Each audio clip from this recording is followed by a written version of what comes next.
Dispone de 5 minutos, en este caso la señora Herrero. Adelante. Muchas gracias, señor presidente. Bueno, pues en el pasado pleno tuvimos un debate con el consejero sobre un asunto que a mí me parece que era importante debatir, ¿no? Y sobre ese aragonesismo moderno, tal como lo calificó el presidente Lambán en su discurso de investidura, por aquello de, bueno, pues decir que ahora iban a ser aragonesistas, pero claro, no identificarse con aquello que han criticado durante mucho tiempo, o que incluso han menospreciado, denostado, poco menos que hablando de que si el aragonesismo pues fuese algo provinciano, ¿no? o pueblerino. Entonces ahora resulta que se habla de un aragonesismo moderno que después en todo lo que dijo, pues no sé, tampoco interpretamos que hubiese nada muy diferente de lo que, bueno, pues cualquier aragonesista puede haber planteado a lo largo de la historia.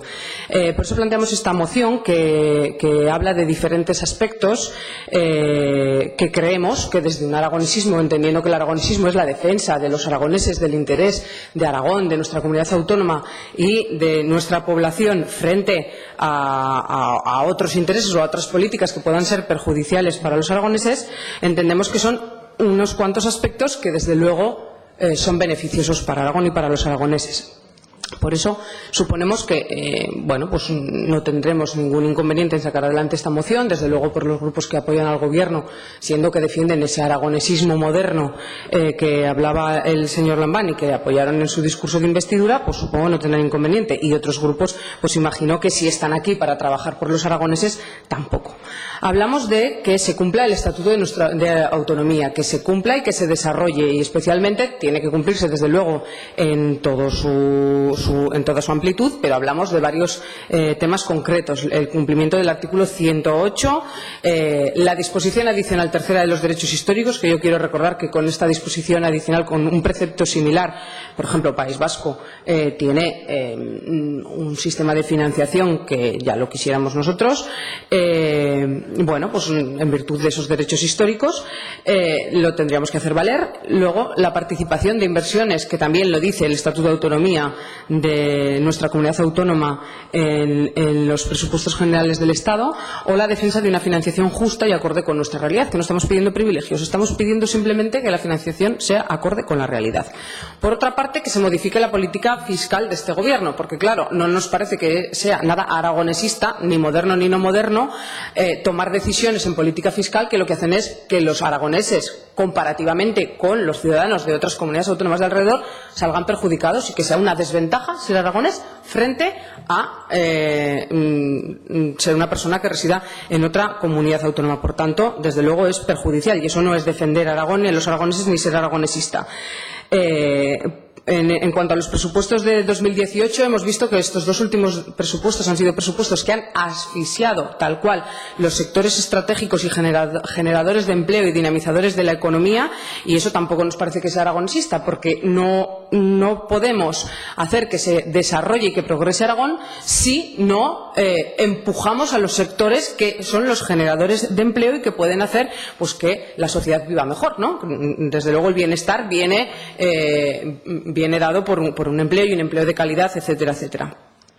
En cuanto a los proyectos estratégicos de nuestra comunidad, también creemos que ser aragonesista es defender los proyectos estratégicos de nuestra comunidad autónoma, porque son proyectos que han generado miles de empleos, que dinamizan la economía, que en la mayor parte de los casos están descentralizados en el territorio y que han supuesto pues la fijación de población en el territorio y en las comarcas aragonesas. Por tanto, también creemos que en otras comunidades autónomas quizás no sería tan importante, pero en la comunidad autónoma de Aragón defender los intereses de los aragoneses y de la comunidad pasa también por apostar por estos proyectos desde nuestro punto de vista. Claro que cada uno puede tener una interpretación, pero esta es la nuestra. Promover el pago de la deuda histórica que el Gobierno de España tiene contraída con Aragón. Estamos sumamente indignados en esta cuestión porque se ha hecho caso omiso al mandato que estas Cortes, de forma unánime no, porque Ciudadanos no lo apoyó, pero por todos los demás partidos le hicimos al Gobierno, y aquí este tema se ha quedado en agua de borrajas. Nos tendría que producir cierto sonrojo. Y por otra parte, pues bueno, hay una serie de medidas que hemos puesto estos ejemplos, pero hay otros más que vienen a apostar por la vida en el territorio. También los proyectos estratégicos apuestan por la vida en el territorio, pero desde luego todo lo que es la prestación de servicios a través de las comarcas y, por tanto, apoyar e incluso reforzar estas instituciones, no a las instituciones en sí, sino a lo que suponen de prestación de servicios en el territorio, pues creemos que es importante conseguir fondos específicos para la despoblación y medidas imaginativas de discriminación positiva hacia el medio rural. Y, por último, en último lugar, pues todas aquellas medidas, proyectos, decisiones que vengan a reforzar nuestra identidad aragonesa, a conocer nuestra historia y nuestra sociedad. Hemos puesto algunos ejemplos, pero podrían también caber otros. En definitiva, señorías, pues yo creo que desde un Parlamento autonómico aragonés como es este, pues un apoyo a una serie de medidas como estas que creemos que, desde luego, vienen a beneficiar a los aragoneses y que son de apoyo a nuestra comunidad autónoma, creemos que no tendría que tener ningún problema en salir adelante, en cualquier caso respetando, por supuesto, la opinión que cada cual pueda tener. Gracias, señora Herrero. No se han presentado enmiendas, por lo tanto es el turno de los grupos parlamentarios. En primer lugar, por el Grupo Parlamentario Mixto, señora Luquín, tiene usted la palabra.